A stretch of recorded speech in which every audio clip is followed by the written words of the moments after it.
capítulo 8. Começamos há 2 semanas atrás, e quando o livro começou a ser escrito lá no ano 80 depois de Cristo, os primeiros relatos são exatamente daquela pequena comunidade seguidora de Jesus Cristo após a paixão e morte de Cristo.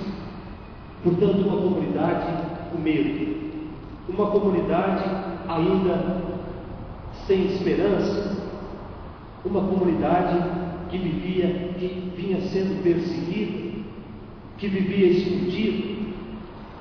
Depois, no capítulo 3, aparece lá o testemunho de alguns dos discípulos, o testemunho de Pedro. Foi o Evangelho, a primeira leitura que lemos no domingo. Depois aparecem as primeiras pessoas que deram de fato a sua vida pelo reino de Deus, por Jesus Cristo. Estevão, primeiro a ser apedrejado por causa de Jesus, proibido de falar, proibido de anunciar essa nova doutrina. Estevão não teve medo. Além de anunciar Jesus Cristo, Estevão apontou os responsáveis pela morte de Cristo. E há 2 dias atrás, na primeira leitura, nós lemos o apedrejamento de Estevão. E diz na primeira leitura de anteontem que existia lá, quando Estevão estava sendo apedrejado, existia lá um jovem chamado Saulo, observando tudo. Saulo, aquele que mais tarde seria Paulo, o grande anunciador de Jesus Cristo, para dizer que Deus toca no coração de quem Ele quer. É o tema do nosso Evangelho de hoje. Ninguém conhece o Pai, ninguém vem ao Pai se o Pai não o atrair. Portanto, nós não podemos nos intitular seguidores de Jesus Cristo se não formos atraídos pelo Pai. Se não vira uma profissão.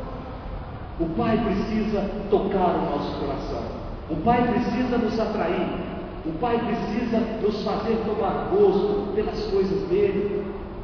Aí sim nós vamos poder experimentar o pão vivo que desce do céu, o próprio Cristo, que numa noite se fez pão, pegou um pedaço de pão e disse: isso é meu corpo. E todas as vezes que vocês reunirem em meu nome, todas as vezes que vocês partilharem do pão material, todas as vezes que vocês se reunirem em torno da palavra de Deus, eu estou presente. Por isso, daqui a pouco, o próprio Cristo vai estar presente na forma do pão, para dizer que a nossa vida precisa ser alimentada por esse pão.